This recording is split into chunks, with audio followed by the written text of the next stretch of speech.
Sementara Nabi dengan sangat yakin keesokan harinya itu datang ke tempat yang dituju dengan membawa anak-anaknya, anak-anak yang untuk sebagai representasi anak-anak itu, Nabi membawa cucunya Hasan dan Husain ke tempat yang dijanjikan itu mubahalah. Nisa anak wanita-wanita itu Nabi hanya cukup membawa satu, putri tercinta beliau Sayyidah Fatimah Zahra, untuk hadir di situ.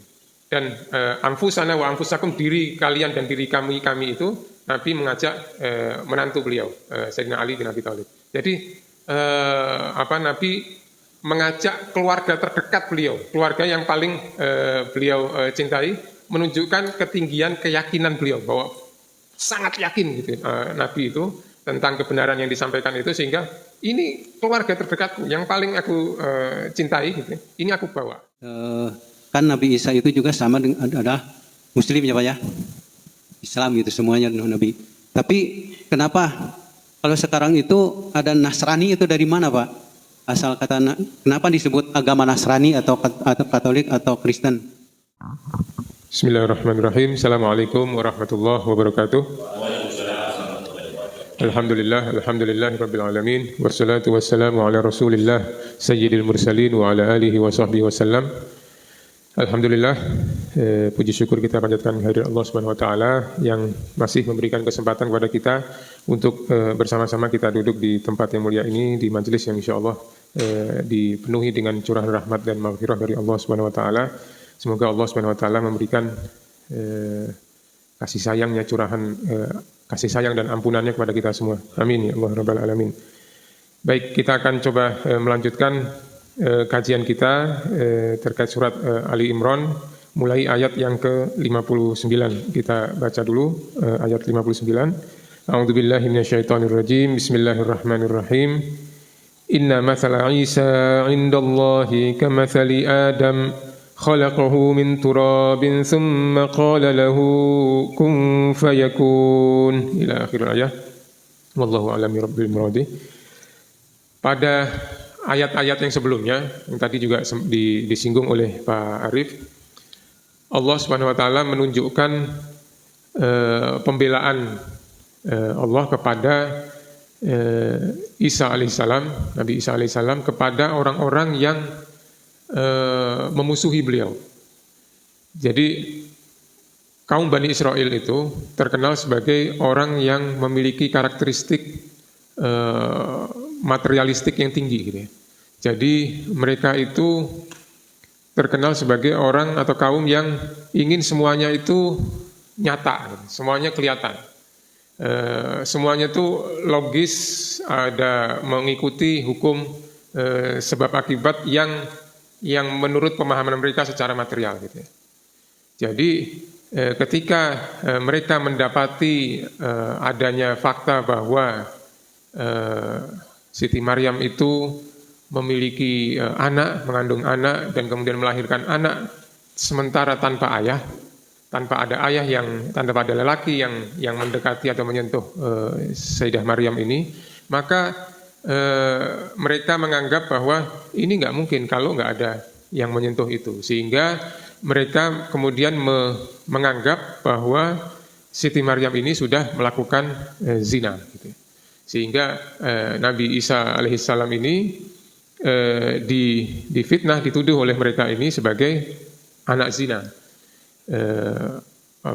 Bahkan mereka membuat cerita ada seorang lelaki yang bernama Yusuf yang mendekati Maryam ini dan dituduh sebagai ayah dari Nabi Isa ini. Walaupun Allah Subhanahu wa taala melalui Nabi Isa sudah menyampaikan, menjelaskan mukjizatnya ya, bahwa Nabi Isa ini bisa berbicara ketika sedang dalam buayan, ya, bahwa aku ini adalah hamba Allah, aku ini diminta untuk mengajak kepada kebaikan, pada sholat, zakat dan sebagainya. Mukjizat itu tidak membuat mereka ini kemudian menjadi percaya, karena unsur sifat materialisme yang sangat kuat itu.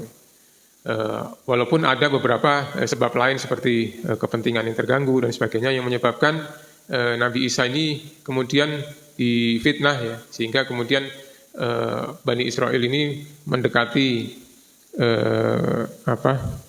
kerajaan Romawi untuk sama-sama dengan beberapa informasi bahwa ini orang berbahaya, bisa membahayakan kerajaanmu dan sebagainya, sehingga Bani Israel kaumnya Isa alaihissalam ini sendiri bersama dengan kerajaan Romawi sama-sama memburu Nabi Isa alaihissalam. Mereka membuat suatu makar gimana caranya mau membunuh Nabi Isa alaihissalam ini. Sehingga kemudian pada ayat yang kita bahas pada minggu lalu, Allah menyelamatkan Nabi Isa itu dari makar kaumnya sendiri maupun Romawi, kerajaan Romawi, untuk membunuh beliau dengan mutawafika, yang tadi tafsirnya ada beberapa pendapat, ada yang menidurkan, ada yang mengangkat, ada yang menyelamatkan, ada yang mematikan dan sebagainya. Pada intinya Nabi Isa diselamatkan oleh Allah dari makarnya Bani Israel dan Romawi yang mengejar-ngejar beliau untuk membunuh. Nah, itu adalah pada satu sisi yang menganggap Nabi Isa ini jauh lebih rendah dari yang semestinya. Jadi merendahkan Nabi Isa sehingga membunuh gitu ya, bahwa Nabi Isa ini adalah anak haram. Nah, di sisi yang lain, di sisi yang ekstrim yang lain, ada sebagian juga yang menganggap Nabi Isa itu jauh lebih tinggi dari yang seharusnya. Jadi ada yang menganggap Nabi Isa itu sangat rendah seperti Bani Israel dan Romawi pada saat itu. Ada yang menganggap Nabi Isa itu jauh lebih tinggi sehingga sampai menuhankan. Gitu. Jadi ada dua ekstrim di sini yang memposisikan Nabi Isa tidak pada tempatnya. Nah, ayat yang kita akan bahas ini adalah untuk, kalau yang sebelumnya itu untuk menjelaskan, mengcounter orang yang merendahkan Nabi Isa sehingga Nabi Isa itu sampai dikasih mukjizat, kemudian diselamatkan ujungnya. Yang ini adalah yang meninggikan Nabi Isa lebih pada posisi yang seharusnya sehingga menuhankan. Alasannya adalah Nabi Isa ini lahir tanpa ayah, nggak mungkin seorang wanita bisa mengandung, bisa melahirkan anak tanpa seorang ayah, tanpa disentuh oleh seorang lelaki pun gitu ya. Sehingga kemudian sebagian orang ini, sebagian kaumnya ini menganggap bahwa ini pasti Isa ini adalah anaknya Tuhan. Karena diberi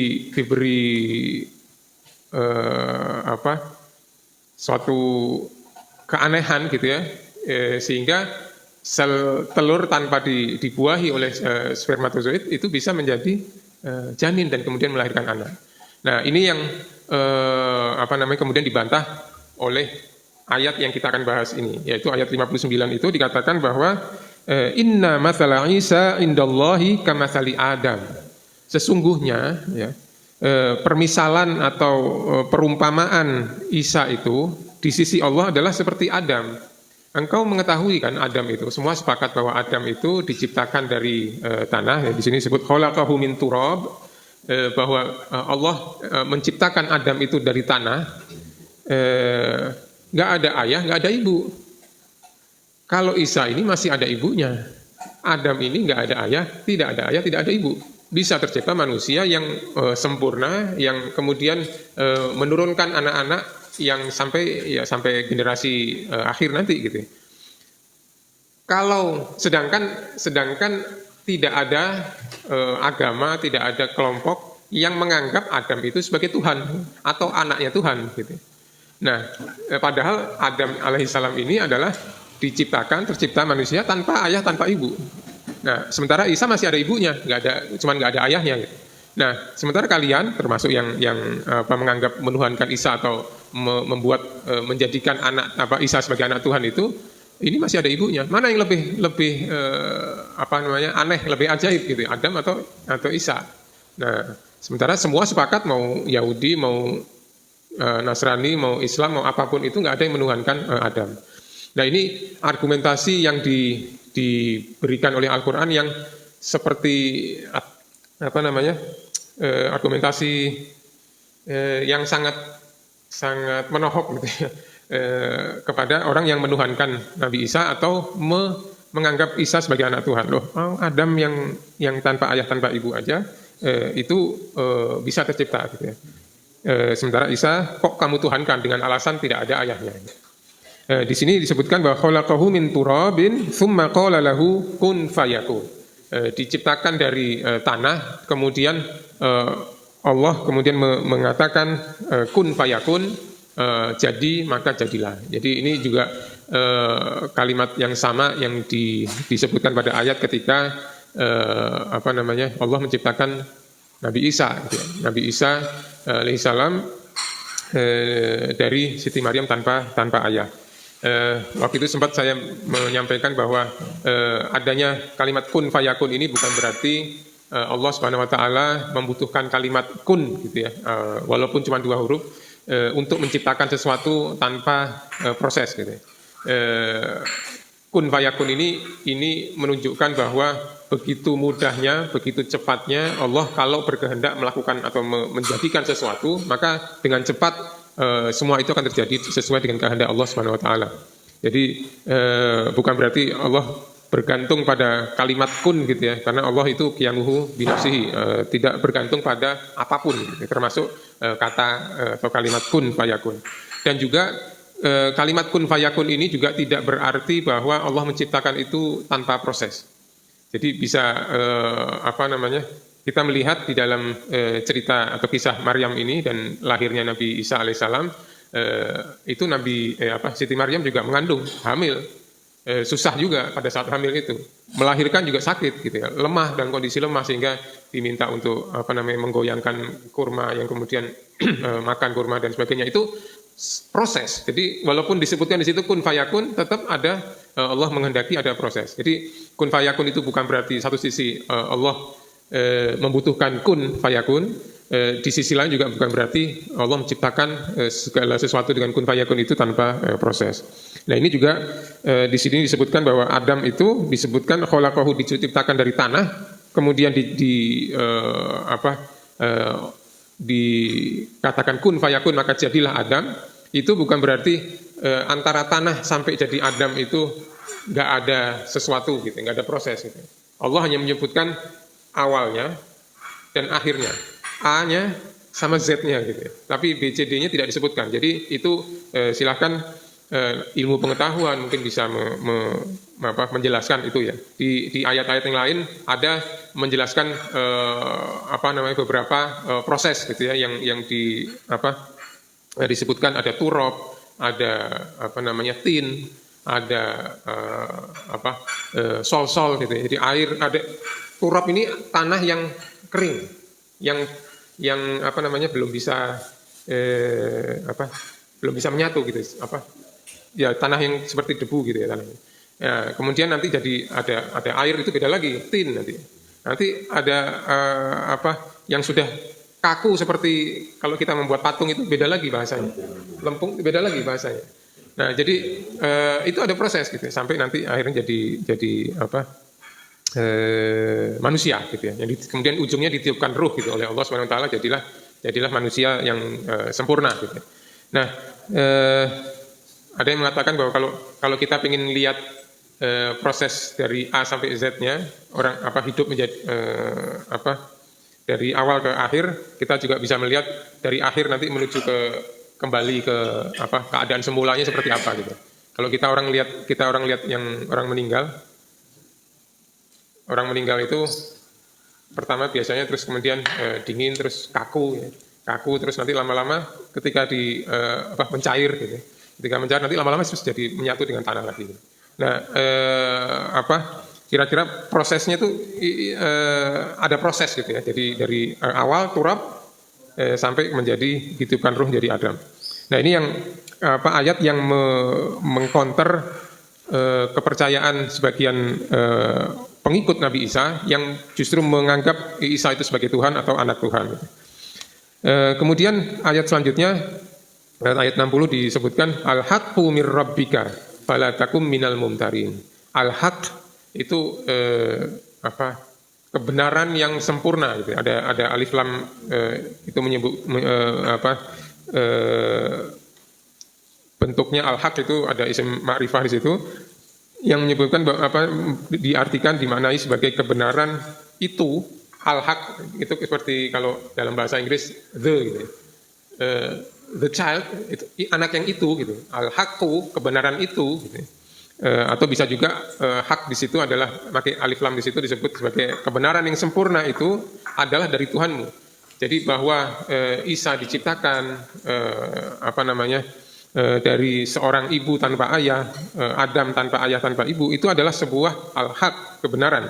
Karena kalau kebenaran ini juga bersifat tetap gitu ya.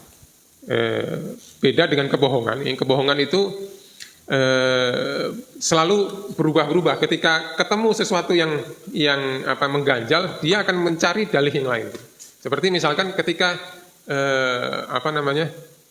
Isa dituhankan, loh kok Tuhan kok mati, atau Tuhan kok bisa disalib gitu. Oh bukan Tuhan, dia ini anak Tuhan. Loh, kalau anak Tuhan kemudian dari Tuhan langsung ke Isa atau melalui malaikat Jibril gitu. Berarti malaikat Jibril ini juga membawa Tuhan. Berarti ini Roh Kudus ini juga jelmaan Tuhan. Jadi banyak runutan-runutan untuk mengcover pemahaman yang menganggap bahwa Isa ini anak Tuhan atau Tuhan. Dan memang pemahaman ini ya itu muncul sekitar 200-300 tahun setelah Nabi Isa diangkat gitu. Jadi pada saat Nabi Isa itu hidup dan di akhir-akhir Nabi Isa hidup dan setelah Nabi Isa itu diangkat oleh Allah Subhanahu wa taala itu atau dimatikan, itu memang pengikut Nabi Isa itu kalaupun ada pasti ada, itu bergeraknya sembunyi-sembunyi, karena penguasa itu benar-benar memusuhi gitu. Bahkan kalau ketahuan ini pengikut Isa disiksa dan sebagainya, bahkan dibunuh. Termasuk kita melihat bagaimana kisah Ashabul Kahfi, itu adalah pengikut Nabi Isa yang kemudian dikejar-kejar sampai masuk ke gua, sampai ditidurkan selama 309 tahun itu. Nah, intinya pada saat fase 200-300 tahun setelah Isa itu pengikut Nabi Isa itu bergeraknya sembunyi-sembunyi. Karena kalau ketahuan oleh kerajaan itu akan disiksa dan dibunuh. Baru sampai sekitar abad keempat ya, artinya 300 sekian tahun Masehi, itu ketika Konstantin Agung di Romawi berkuasa, itu mendeklarasikan agama Nasrani sebagai agama kerajaan. Nah, baru pada saat itu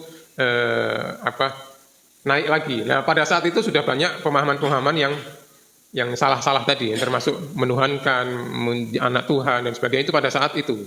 Sehingga pada saat itu dikisahkan Konstantin Agung ini mengundang uskup-uskup dari berbagai penjuru dunia untuk berkumpul di kerajaan, di istana,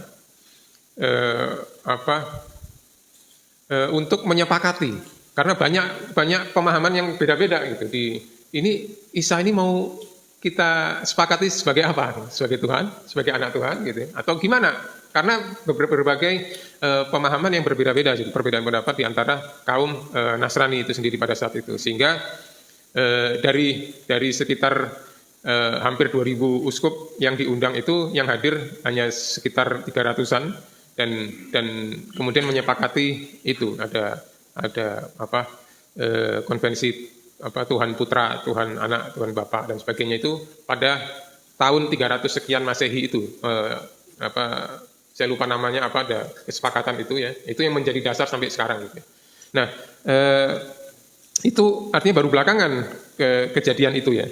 Nah, Allah di sini menegaskan bahwa al-haqqu mir rabbika, bahwa kebenaran bahwa Isa itu bukan anak Tuhan atau Tuhan yang bisa dipertuhankan, itu adalah sebuah al-haq, kebenaran yang kukuh, yang nggak bisa digoyahkan, tidak bisa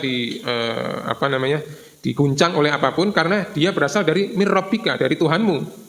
Maka falatakum minal mumtarin, maka janganlah engkau masuk ke dalam golongan orang-orang yang ragu. Mumtarin ini bukan sekedar ragu, kan ada beberapa kata ragu yang digunakan Al-Quran, ada roibun, ada syakun. Nah, ini mumtar ini ragu-ragu yang dipaksakan gitu. Dipaksakan karena sesuatu hal gitu. Nah, ini konteksnya ragu-ragu di sini itu adalah ragu-ragu yang dipaksakan karena ingin menganggap Isa itu tadinya Tuhan, kemudian jadi anak Tuhan, kemudian siapa yang membawa Ruhul Kudus itu berarti juga Tuhan. Bahkan ada juga yang sempat, loh kalau gitu Siti Maryam yang membawa anaknya Tuhan ini, mengandung anak Tuhan ini juga Tuhan. Tapi nggak ada kesepakatan di situ. Jadi keraguan ini memunculkan pendapat-pendapat atau keyakinan-keyakinan baru yang dipaksakan gitu. Nah, di sini ditegaskan bahwa jangan sampai kita masuk ke dalam kelompok orang-orang yang ragu yang maksakan gitu. Karena sudah jelas gitu loh. Kalau argumentasi kalian itu adalah bahwa Isa itu Tuhan atau anak Tuhan karena tidak ada ayah, Adam itu tidak ada ayah, nggak ada ibu gitu. Jadi ini sudah final gitu argumentasinya. Nah, seperti ini serasinya ya. Waktu di awal surat Ali Imran ini itu kan jadi ayat ketiga sampai ayat yang sekarang ini itu adalah ayat yang diturunkan oleh Allah kepada Nabi Muhammad untuk membantah ya, membimbing Nabi ketika berdebat kepada para pendeta Kristen Najran yang datang ke Madinah untuk mendebat tentang Islam dan ajaran Nasrani yang mereka pegang. Ya, sehingga perdebatan itu dibimbing oleh Allah untuk Nabi menjawab ini, itu menjawab argumentasi para pendeta Kristen Najran ini. Rombongan banyak itu, puluhan pendeta yang top-topnya gitu ya, dikirim ke Nabi untuk berdebat kepada Nabi di Madinah. Nah, semua argumentasi mereka itu sudah dipatahkan, baik yang menganggap Isa itu lebih rendah dibandingkan yang seharusnya, maupun yang memposisikan Nabi Isa jauh lebih tinggi dari yang seharusnya, itu sudah dipatahkan. Tapi masih aja ngeyel gitu ya, masih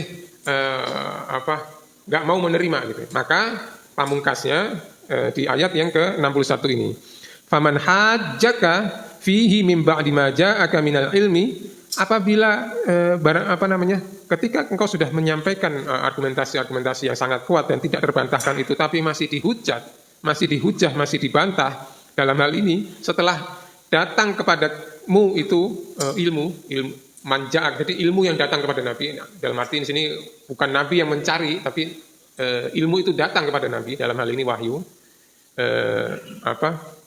maka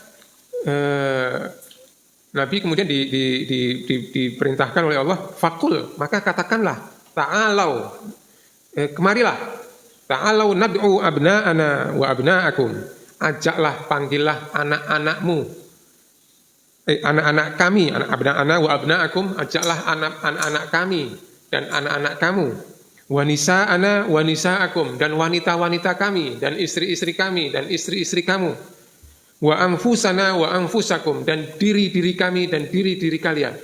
Ajaklah anak-anakmu, istri-istrimu, wanita-wanitamu, dan diri-diri kalian dan diri-diri kami. Kemudian summa nabtahil, maka marilah kita bermubahalah. Ya. Nah, ini mubahalah. Mubahalah itu artinya berdoa yang serius, tulus gitu, untuk mendoakan bahwa apabila di antara dua pihak, karena ada mubahalah itu ada saling mendoakan gitu, doanya itu kalau salah satu di antara kedua pihak ini bohong, maka didoakan semoga laknat Allah jatuh kepada orang yang bohong itu. Summa nabtahil fanaj'al la'natallahi 'alal kadzibin. Summa nabtahil, maka kemudian marilah kita bermubahalah, fanaj'al, agar kita ini menjadikan laknat Allah 'alal kadzibin, kepada orang-orang yang kelompok yang berbohong. Ya sudah, kami sudah menyampaikan hujah kami semuanya, argumentasi yang tidak bisa kalian patahkan. Itu terbukti semua gitu. Tapi kalian masih menghujah dan menantang, bahkan sebenarnya Nabi juga nggak memaksa untuk percaya itu. Gitu. Tapi ketika dihujah terus ditentang terus gitu ya. Kemudian Allah memberikan petunjuk di sini untuk mengajak mereka bermubahalah, dan bukan hanya mubahalah itu antara Nabi dengan para pendeta aja, tapi ajak anak-anakmu, ajak istri-istrimu, ajak kaum wanitamu, ajak diri-diri kamu sendiri untuk bersama-sama. Jadi ini benar-benar serius gitu. Jadi kalau yakin jangan tanggung-tanggung gitu. Dan untuk mengajak itu. Nah, di sini ada kata thumma di sini, thumma nabtahil. Artinya Nabi juga memberikan waktu. Jadi ada jeda antara pernyataan tantangan untuk itu dengan oke, mau setuju, mau ikutan mubahalah apa enggak gitu ya. Jadi Nabi menyampaikan itu, ajaklah. Oke, kalau kamu ini marilah ajaklah anak-anakmu, wanita-wanitamu dan diri-diri kamu sendiri untuk kita bermubahalah. Nah, dalam riwayat disebutkan bahwa Nabi memberikan kesempatan kepada para pendeta, puluhan pendeta Najran yang hadir pada saat itu untuk berpikir gitu. Sehingga mereka berembuk lah gitu ya. Bahkan ada yang meriwayatkan para pendeta ini berkonsultasi juga dengan para rabi Yahudi gitu ya. Yang intinya ini kita tahu Nabi ini Nabi nih gitu. Muhammad ini Nabi gitu. Kalau kita sampai menerima tantangan untuk membalah, habis kita nih sampai anak turunan kita gitu. Istri-istri kita dibawa, anak-anak kita dibawa, habis nih. Jangan mau, karena ini Nabi, karena kaum ahli kitab itu di kitab Tauratnya sendiri itu sudah dijelaskan karakteristik sifat-sifat Nabi akhir zaman itu seperti apa sudah tahu. Bahkan kata Al-Quran, mereka itu lebih tahu Nabi akhir zaman itu lebih tahu dibanding dia mengenal anak-anaknya sendiri. Jadi kenal betul ini, yakin ini Nabi Muhammad ini Nabi. Jadi akhirnya mereka ragu untuk menerima tantangan mubahalah itu. Sementara Nabi dengan sangat yakin keesokan harinya itu datang ke tempat yang dituju dengan membawa anak-anaknya, anak-anak yang untuk sebagai representasi anak-anak itu, Nabi membawa cucunya Hasan dan Husain ke tempat yang dijanjikan itu mubahalah. Nisa anak wanita-wanita itu Nabi hanya cukup membawa satu, putri tercinta beliau Sayyidah Fatimah Zahra, untuk hadir di situ. Dan anfusana wa anfusakum, diri kalian dan diri kami itu Nabi mengajak menantu beliau Sayyidina Ali bin Abi Thalib. Jadi Nabi mengajak keluarga terdekat beliau, keluarga yang paling beliau cintai, menunjukkan ketinggian keyakinan beliau bahwa sangat yakin gitu Nabi itu tentang kebenaran yang disampaikan itu, sehingga ini keluarga terdekatku yang paling aku cintai gitu. Ini aku bawa. Ini yang aku bawa untuk bermubahalah ini. Nah, cuman ya sayangnya mereka para pendeta itu nggak berani mengajak melihat orang-orang ini gitu. Wah, ini yakin betul gitu. Sehingga mereka berdalih lagi bahwa dia minta dikirim utusan yang dipercaya oleh Nabi gitu, ke Najran gitu. Entah kenapa, dan Nabi menyanggupi aja mengirim Ubaidillah bin Jarrah ke mereka gitu. Ini orang yang kami percayai. Jadi itu akhir dari kisah perdebatan antara kelompok pendeta dari Kristen Najran yang datang kepada Nabi untuk mendiskusikan, mendebat tentang Nabi Isa alaihissalam menurut versi Nasrani dan versi Islam. Di ujung mereka nggak mau menerima, diajak mubahalah nggak mau, ya sudah pulang aja. Dia minta orang yang dipercaya dikirim oleh Nabi, salah seorang yang dipercaya oleh Nabi, yaitu Ubaidillah bin Jarrah. Itu mungkin ayat-ayat kita yang kita bahas pada pagi hari ini. Selanjutnya mungkin kita bisa berkaya dari pendapat atau pertanyaan dari Bapak Ibu. Saya persilakan Pak Arif. Nuhun Pak Umar. Demikianlah Bapak-bapak, ini tiga ayat telah disampaikan Pak Umar tadi dari ayat 59 sampai ayat 61. Saya mau mencoba intinya ini menarik sekali ini yang ayat-ayat 59 ini mengcounter ayat sebelumnya, itu ayat yang 58 bahwa Nabi Isa itu anak Tuhan katanya. Bahkan ada yang menganggap Tuhan. Jadi counter, jangankan, karena mereka menganggap ini luar biasa kelahiran Nabi Isa ini, tidak mungkin ini. Jadi hanya tidak ada ayahnya kok bisa lahir. Jadi itu ya counter. Dengan menyebutkan dalam ayat 59, jangankan cuma Nabi Isa yang masih mempunyai ibu, Adam yang tidak punya bapak dan ibu itu bisa diciptakan dari toruk ya. Itu yang kira-kira itu. Yang menarik lagi yang 59 itu yang 59 ya. Itu ada dua pendapat dari kaum Bani Israel ya, Pak Umar ya. Jadi yang ada dua pendapat, yang satu yang ekstrem itu merendahkan Nabi, menghina, yang kedua meninggikan itu ya. Jadi terlalu meninggikan. Yang satunya terlalu menghina, satu menghinakan. Yang menghinanya karena sebagai anak haram. Tapi yang satunya meninggikan sehingga menyebut Tuhan. Itu yang ekstremnya. Itu yang 59. Yang 60 mereka ragu-ragu ya, sehingga termasuk juga yang aneh juga, sehingga diperlukan dengan ragu-ragu itu diperlukan mubahalah itu ya, untuk supaya menghilangkan keraguan-raguan itu diperlukan mubahalah, tapi mereka tidak mau untuk bermubahalah. Saya kira itu bapak-bapak 3 ayat yang disampaikan oleh Pak Umar. Jadi untuk memperdalam ini mungkin ada pertanyaan. Bapak silakan Pak.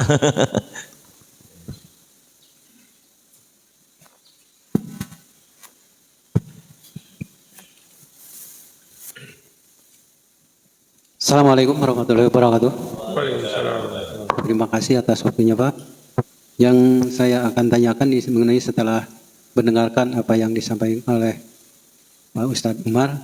Pertama, itu mengenai kan Nabi Isa itu juga sama dengan adalah Muslim ya Pak ya, Islam gitu semuanya Nabi. Tapi kenapa kalau sekarang itu ada Nasrani itu dari mana Pak? Asal kata, kenapa disebut agama Nasrani atau Katolik atau Kristen? Kemudian yang kedua itu mengenai mubahalah. Kalau yang terjadi fenomena sekarang itu mungkin ada yang nyebut apa ya? Sumpah pocong gitu apa itu? Sumpah pocong katanya. Nah itu aja Pak. Jadi kapan disebut agama Nasrani padahal itu kan aslinya Islam juga gitu Pak. Demikian. Assalamualaikum warahmatullahi wabarakatuh. Waalaikumsalam warahmatullahi wabarakatuh. Silakan Pak Umar. Dua pertanyaan, Nasrani apa Nasrani, dan yang kedua masalah mubahalah itu. Iya, ya sebenarnya kelompok dari mulai Adam sampai Nabi Muhammad itu adalah Muslim gitu. Bahkan diriwayatkan dalam kisah yang ini juga, ketika pendeta Najran ini, Kristen Najran ini ke Nabi dan diajak untuk berislam, untuk masuk ke Islam, mereka mengatakan, loh kita sudah Islam lebih dulu dari kalian gitu, kata Nabi dalam hadis itu, engkau berbohong karena kalau Islam, karena kamu masih menghalalkan babi, sementara agama Yahudi mengharamkan babi, dan ada tiga menuhankan Isa dengan salibnya itu bukan Islam seperti itu gitu.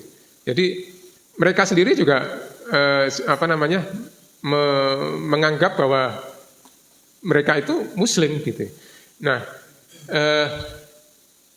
kata atau istilah Nasrani itu kan setelah untuk menunjukkan kelompoknya yang mengaku sebagai pengikutnya Nabi Isa, tapi yang sudah menyeleweng tadi gitu ya, yang kemudian dikukuhkan dengan kesepakatan tahun 300 sekian Masehi itu melalui Konstantin Agung itu, bahwa ini loh keyakinan agama Nasrani tadi itu seperti ini gitu.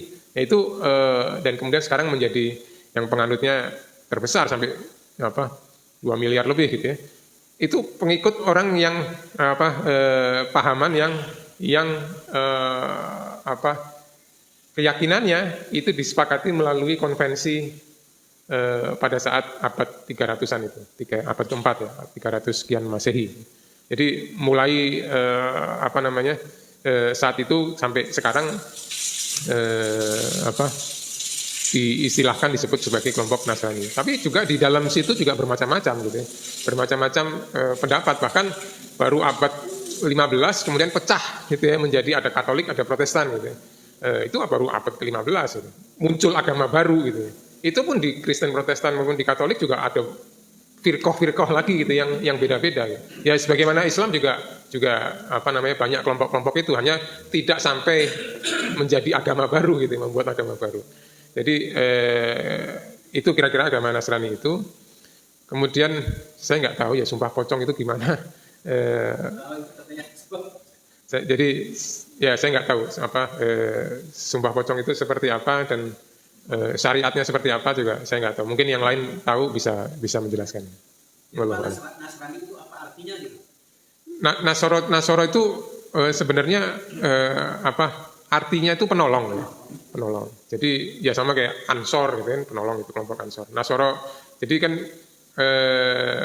diriwayatkan di ayat yang sebelumnya itu kan ketika Nabi Isa itu dikejar-kejar oleh kaumnya sendiri, Bani Israel yang memusuhi dia dan Romawi, Nabi Isa berseru bahwa man ansori ilallah, siapa yang menjadi penolongku? Kata qolal hawariyun, maka berkata hawariyun, nahnu ansoru. Jadi kami yang akan menolong. Nah, kelompok ini yang kemudian berkembang menjadi sebenarnya pengikut Nabi Isa yang tadinya lurus gitu ya.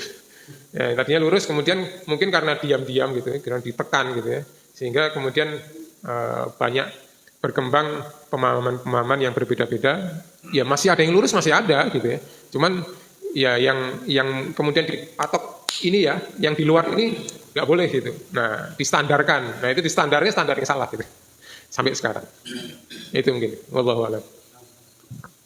Saya kira itu, mungkin ada yang lain. Silakan Pak Adi. Pak Adi ya.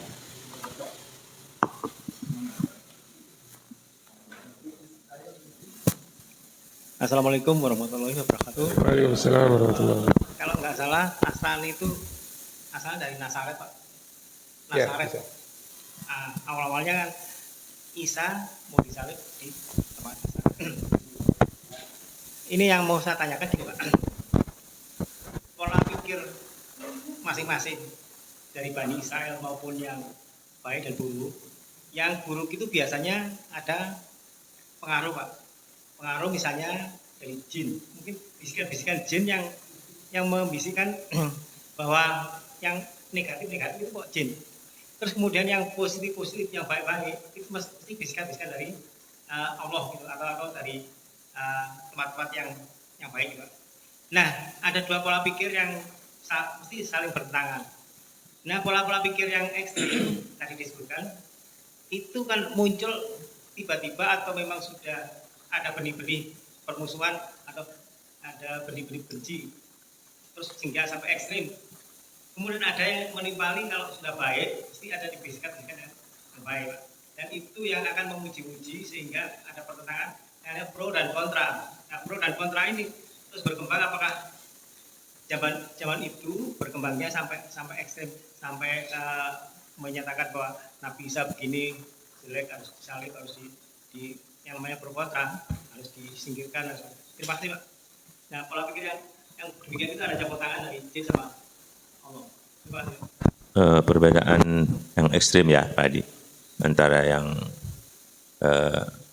yang jin dengan dari Allah gitu maksudnya ya. Silakan Pak Umar.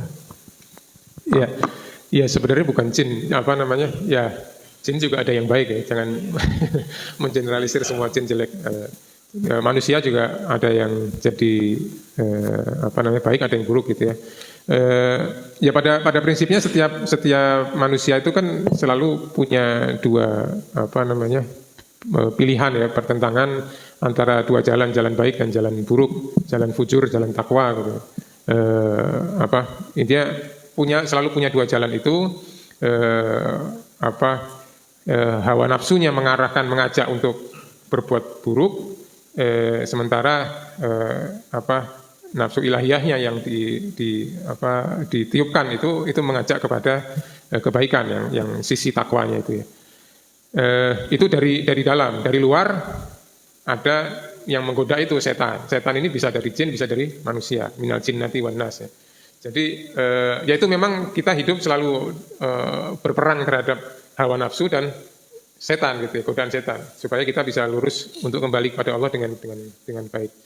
Nah, salah satu godaan hawa nafsu dan setan itu adalah berpikir yang ekstrim tadi itu gitu. Jadi maka kata Nabi itu khairul umur awsatuha, sebaik-baik urusan itu yang tengah-tengah lah. Jangan ekstrim, terlalu ekstrim kanan maupun ekstrim kiri. Jadi kalau kita ekstrim itu seperti kita di pinggir jurang gitu ya, sudah kepleset dikit jatuh gitu. Nah, mendingan kita beragama, berpemahaman itu yang di tengah-tengah gitu, yang tidak terlalu ekstrim yang kiri gitu atau ekstrim kanan gitu, tapi yang kita yang di tengah-tengah itu yang aman gitu. Bukan tidak berpihak ke sana ke sini, tapi berpihak pada kebenaran jelas. Tapi makanya jangan al-haqqu min rabbika ini, fala takum minal mumtarin, jangan ragu-ragu. Tapi di dalam menyikapi itu yang proporsional gitu ya. Jadi kayak misalkan contoh Nabi Isa alaihissalam ini dianggap yang satu ekstrim ini orang penjahat, yang satu Tuhan gitu. Kan jauh sekali gitu. Padahal Isa itu adalah yang benar nabi gitu, orang baik yang membawa ajaran Tuhan gitu. Nah, jadi memang setiap kita selalu mendapatkan ujian itu setiap saat gitu ya. Godaan setan dari jin dan manusia maupun hawa nafsu yang menyebabkan kita bersikap ekstrim. Ada penyakit-penyakit lain ya, penyakit hati yang menyebabkan kita mendorong kita untuk bisa berpikiran ekstrim itu, seperti penyakit hati takabur, kemudian benci gitu ya. Itu menyebabkan kita tidak bisa berlaku adil. Tidak bisa berlaku, sudah benci sama satu orang, wah pokoknya dianggap semuanya jelek gitu. Apapun salahnya dia. Atau sebaliknya terlalu cinta juga nggak mungkin ini salah gitu. Nah itu kita harus menjaga hati kita supaya tetap bersikap adil gitu. Itu yang diperintahkan Al-Quran. Tentang tadi Nazaret ya memang ada pendapat seperti itu, tapi ada juga yang sama dengan Al-Masih itu dari mana? Al-Masih itu ada yang ada yang mengatakan itu dari bahasa Ibrani Al-Masih. Wallahu alam, tapi semuanya saya kira bisa saling melengkapi.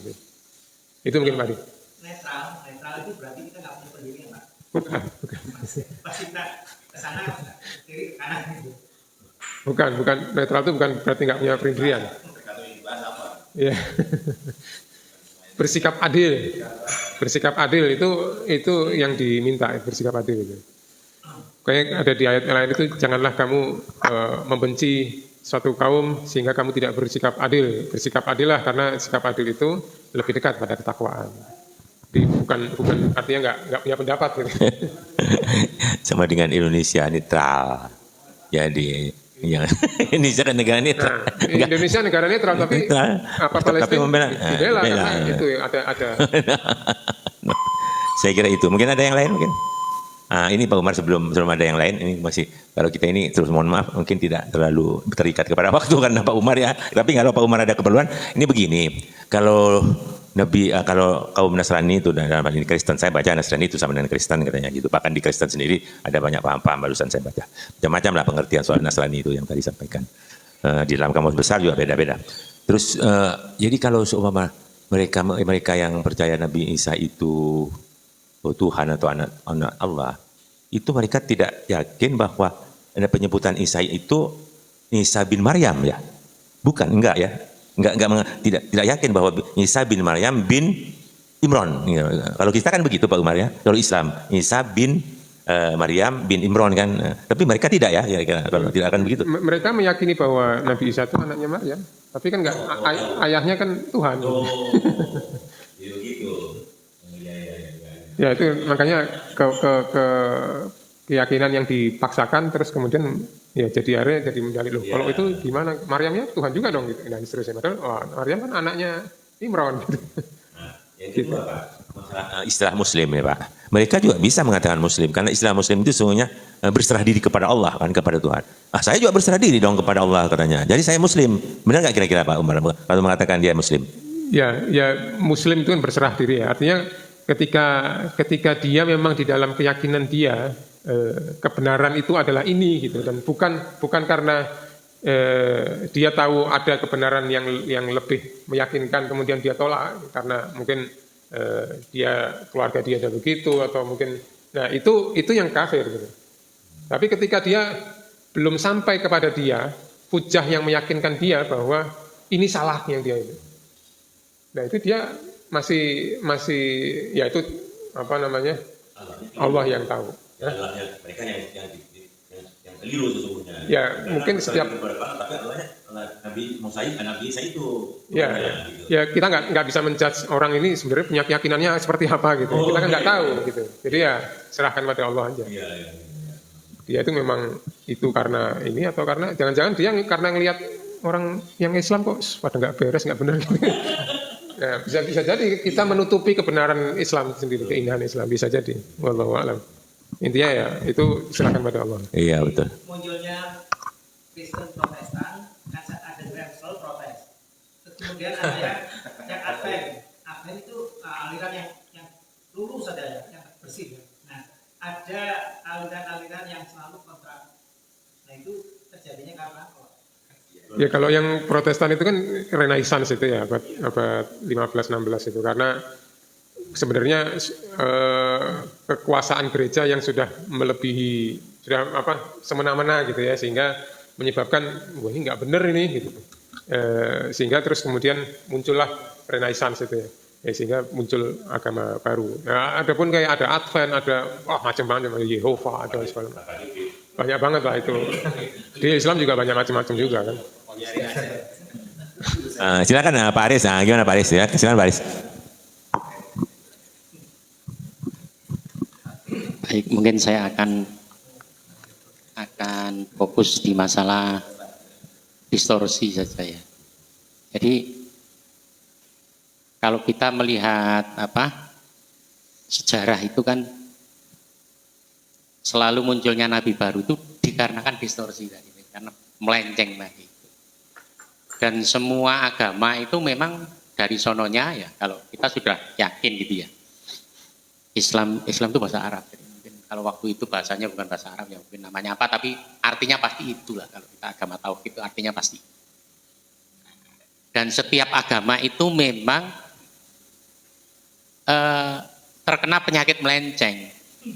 Dan pemelencengan itu bisa terjadi di semua strata.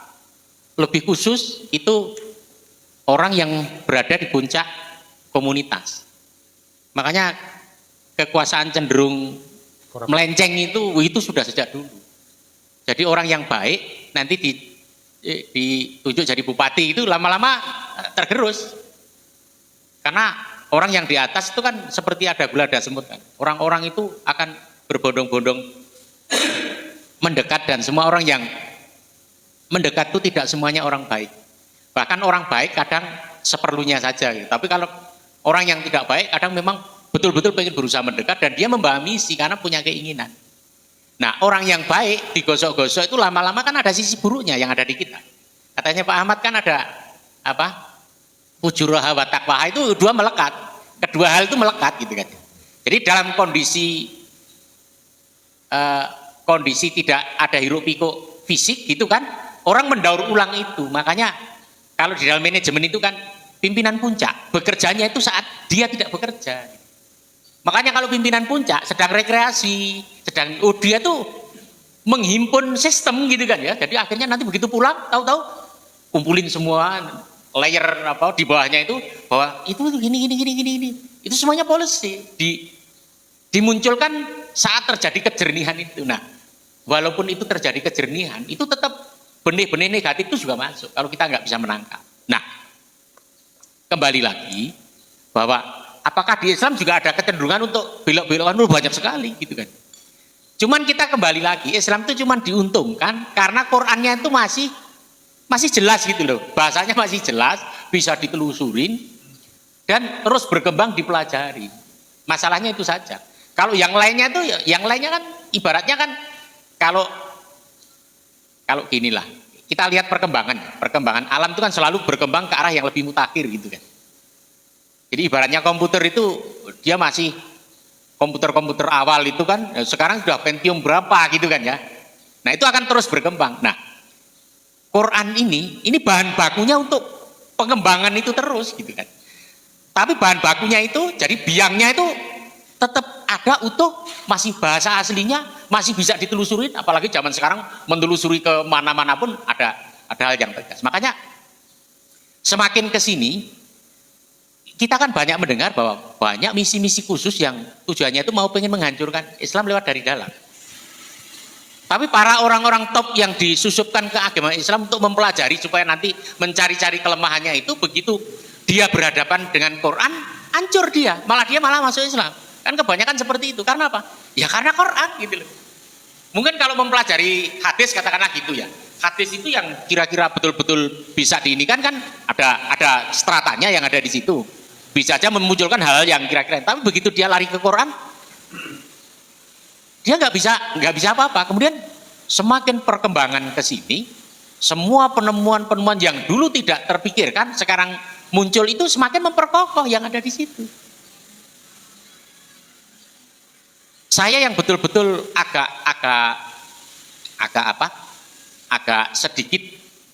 sedikit mendapatkan ketebalan gitu kan ya.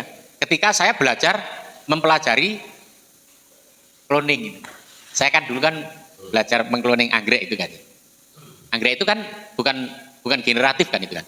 Cuman dipotong selnya, kemudian selnya itu diproses supaya itu menjadi tumbuhan yang baru. Jadi untuk menjadi tumbuhan yang baru itu tidak mesti harus kawin ternyata, gitu kan ya. Begitu ini, oh ternyata seperti itu. Ini kan bahwa di Quran pun sinyal-sinyal seperti itu sudah banyak. Cuman selama ini kan teknologi belum sampai ke sana sehingga bahkan kadang tidak bisa dijelaskan secara ilmiah. Tapi maksudnya dijelaskan secara ilmiah itu supaya bisa ketangkap dengan akal, gitu kan ya. Tapi sebenarnya manusia itu tidak hanya punya akal, tapi punya nurani, campuran antara akal dan nafsu tadi itu bukan campuran ya, itu tangannya dua itu, indranya dua itu, tapi nurani itu sendiri itu bisa menangkap sesuatu yang akal sama nafsu pun mungkin tidak bisa menjangkau, tapi nurani bisa.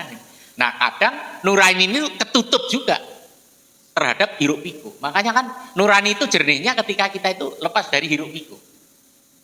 Nah sehingga kalau ajaran agama kita menganjurkan malam supaya bangun untuk mendekatkan diri, untuk berkontemplasi itu, ya karena saat itu betul-betul sudah tidak ada hiruk pikuk dan kita habis saja beristirahat. Jadi visi kita betul-betul fresh, harusnya seperti itu. Begitu kita bangun, kita membersihkan fisik kita, kemudian kita sholat, harusnya bisa seperti itu. Jadi kembali lagi Pak Umar, kalau menurut saya, apa yang dijelaskan di ayat-ayat yang terakhir ini kita kaji ini hanya ingin menunjukkan bahwa kasusnya Nabi Isa itu bisa sampai seperti itu, dan kita lihat hiruk pikuknya juga sampai sekarang masih ada karena agama-agama Nasrani dan lain sebagainya. Tapi fenomena-fenomena yang kita melihatnya gini aja lah, orang-orang dan non muslim masuk muslim itu pasti cerita-ceritanya itu cerita-cerita religi gitu. Tapi kalau yang muslim murtad masuk ke non muslim itu cerita-ceritanya cerita-cerita materi, rata-rata seperti itu. Bukan cerita religi, itu menunjukkan bahwa memang materi itu juga luar biasa gitu kan. Makanya kita harus betul-betul sangat hati-hati terhadap materi, karena materi itu juga sangat mendorong kita. Karena unsur itu tetap ada di dalam diri kita. Jadi saya kira itu, kemudian yang pernik-pernik yang jauh lebih banyak itu sebenarnya fitur-fitur yang memang berkembang dan kita bisa belajar dari situ.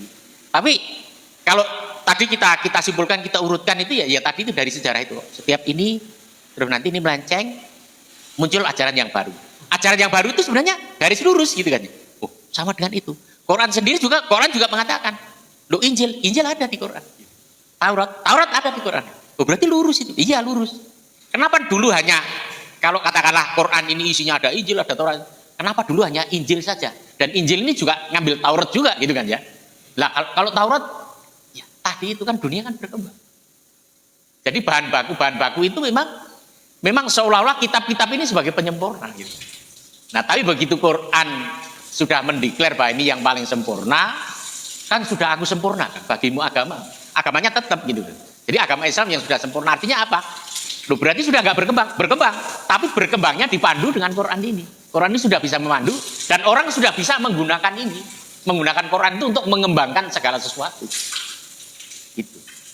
Jadi saya hanya ingin menyoroti bahwa distorsi itu tetap distorsi terjadi di mana-mana, tapi sama seperti pesan Rasulullah, kamu berpeganglah kedua hal itulah, kamu akan selamat. Apa? Satu Quran, yang kedua penjelasannya hadis. Gitu. Saya kira itu saja Pak Umar. Iya, terima kasih. Terima kasih Pak Aris. Memang ada beberapa yang saya tangkap dari Pak Aris itu memang mengenai distorsi ya. Memang setiap peralihan zaman atau peralihan nabi-nabi baru memang mesti ada distorsi ya, pasti ya. Itu yang saya tangkap ya. Mengenai nurani saya tertarik juga apa yang itu harus terlepas dari hiruk pikuk itu ya. Ya seperti kita tahajud itu betul-betul hening, baru nurani kita akan berbicara yang intinya gitu ya. Yang saya kira itu mungkin karena sudah waktunya ada tambahan mungkin dari Pak Ustadz Hendra, ada Pak yang sampaikan sebelum ditutup oleh Pak Umar. Assalamualaikum warahmatullahi wabarakatuh. Waalaikumsalam warahmatullahi wabarakatuh. Saya hanya sedikit saja. Kalau mengenai ayat yang barusan dibahas sudah cukup ya jelas itu apa yang disampaikan oleh Habib Umar tentang tafsirannya dan penjelasannya. Mungkin hanya tambahan bahwa kalau kita lihat yang pertama di sini sudah berurutan gitu ya. Bagaimana dijelaskan tentang keturunan dari siapa, terus bagaimana terjadinya Nabi Isa gitu ya. Sehingga ini menjadi artinya hal ini untuk membantah terutama mereka yang ekstrim dalam artian menganggap Nabi Isa sebagai Tuhan. Dan ini juga merupakan wahyu yang memang diturunkan kepada Nabi Muhammad dan disampaikan pada saat itu kepada umatnya. Terus yang keduanya tentang inilah perlunya, kalau ini kan berkaitan dengan ilmu tauhid itu. Di saat sekarang yang sampai-sampai bahwa ilmu tauhid ini memang harus diajarkan juga kepada putra-putri kita lebih awal. Ini awal wajibun alal insani ma'rifatul ilahi bistiqoni, itu kalau dalam kitab Zubad itu bahwa yang awal itu memang ya harus kita berikan pemahaman ma'rifatul ilahi bistiqoni tentang mengetahui bagaimana tentang masalah tauhid, tentang adanya Allah Subhanahu wa taala dengan sifat-sifatnya dan yang lainnya gitu. Supaya juga memang ini putra-putri kita paham bahwa ibadah itu siapa yang diibadahi, bukan hanya masalah fikihnya tetapi juga ini. Karena kan zaman sekarang ya apalagi anak-anak dengan adanya gadget atau hal yang TV dan terutama gadget sekarang kan sudah mereka banyak idola-idola yang lain itu, padahal Islam mengajarkan mengetahui tentang Tuhannya lalu tentang Rasulnya gitu yang menjadi idola itu Rasulnya. Mungkin itu saja itu Pak tambahan dari saya bahwa hal ini kalau tadi disampaikan oleh Pak Aris juga ya zaman sekarang mungkin bisa banyak orang yang melenceng, tetapi karena Islam punya Al-Quran yang masih utuh yang tidak berubah dan itu banyak orang yang bukan hanya hafal tetapi juga masih mampu untuk menjelaskan, sehingga alhamdulillah bagi mereka yang mau belajar tentu semuanya sudah jelas dalam Islam itu.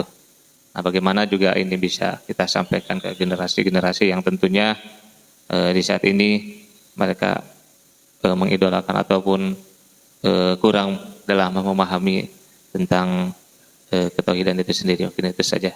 Assalamualaikum warahmatullahi wabarakatuh. Waalaikumsalam warahmatullahi wabarakatuh. Ini yang saya tangkap dari Pak tambahan ini bagus juga.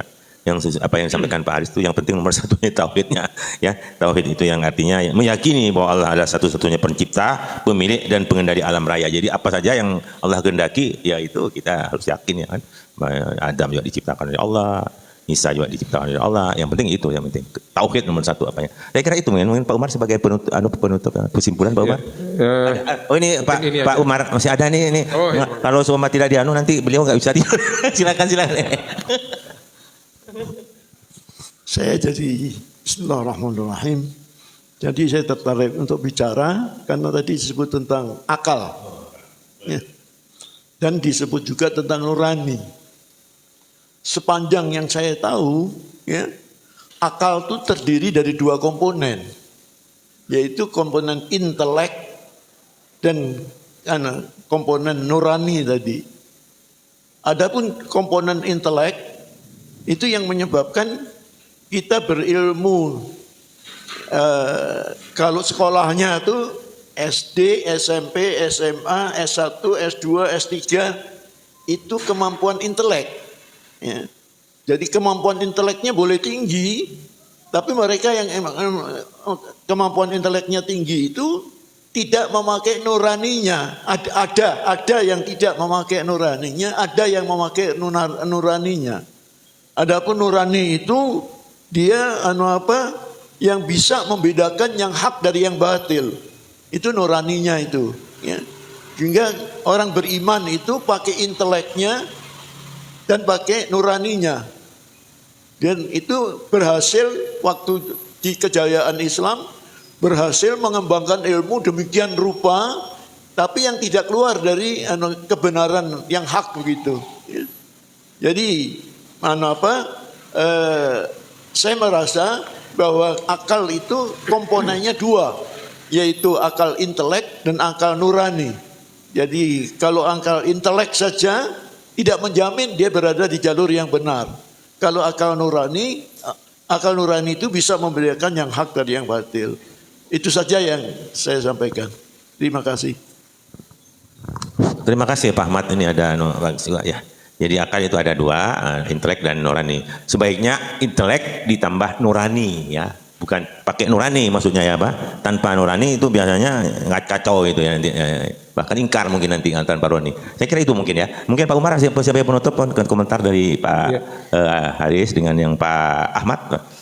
Ya, mungkin singkat saja bahwa kita perlu terus menyadari, diingatkan bahwa kita punya Al-Quran ini adalah karunia yang luar biasa besar gitu ya untuk kita gitu. Yang umat-umat lain nggak dapat gitu, seperti keterjagaan yang seperti ini gitu ya. Kita melihat yang lain ini ketika kita mempelajari misalnya ayat-ayat ini, kita melihat bagaimana sejarahnya ketika Nabi Isa diangkat, kemudian sebagian itu mencoba mengumpulkan, yang kemudian mencatat sabda-sabda Nabi Isa, yang kemudian sekarang kita kenal dengan Bible-nya dan sebagainya, itu Al-Quran jauh sekali gitu ya, dengan itu gitu. Jadi ini seharusnya nikmat itu kita akan kufur nikmat kalau kita tidak menggunakan nikmat yang diberikan Allah pada kita ini yang luar biasa besar ini, kita abaikan gitu. Mari kita terus untuk berusaha mendekat kepada Al-Quran. Al-Quran ini adalah nikmat yang teragung gitu dari Allah Subhanahu wa taala, dan juga gandengannya Rasulullah itu adalah Al-Quran yang berjalan gitu. Jadi ini Al-Quran yang somit, yang diam. Sementara bagaimana penafsiran Al-Quran yang benar itu kita lihat sosok Rasulullah, itulah Al-Quran yang berjalan gitu. Jadi dua pasang ini yang seharusnya kita terus pelajari terus. Ini ayat-ayat ini kalau kita gali lagi ini masih banyak ini. Kenapa mubalah, kenapa ini, kenapa itu, dan seterusnya ini masih banyak sekali yang kita bisa gali gitu dari sini. Jadi mari kita terus mendekat pada Al-Quran dan mempelajari Rasulullah supaya kita juga tidak kita termasuk pada orang-orang yang bersyukur gitu pada Allah Subhanahu wa taala. Itu aja mungkin penutup dari sesi majelis ini ya. Wallahu a'lam bishawab. Terima kasih Pak Umar. Demikianlah Bapak-bapak kajian pada pagi hari ini. Mudah-mudahan apa yang disampaikan Pak Umar dengan hasil diskusi kita pagi hari ini menambah pengetahuan kepada kita, dan yang paling utama adalah menambah keimanan dan ketakwaan kita kepada Allah Subhanahu wa taala. Oleh karena itu, marilah kita tutup diskusi dalam pagi hari ini dengan doa penutup majelis. A'udzubillahi minasyaitonirrajim. Bismillahirrahmanirrahim. Subhanaka Allahumma wa bihamdika asyhadu an la ilaha illa anta astaghfiruka wa atubu ilaik. Sekian, terima kasih. Wassalamualaikum warahmatullahi wabarakatuh. Waalaikumsalam.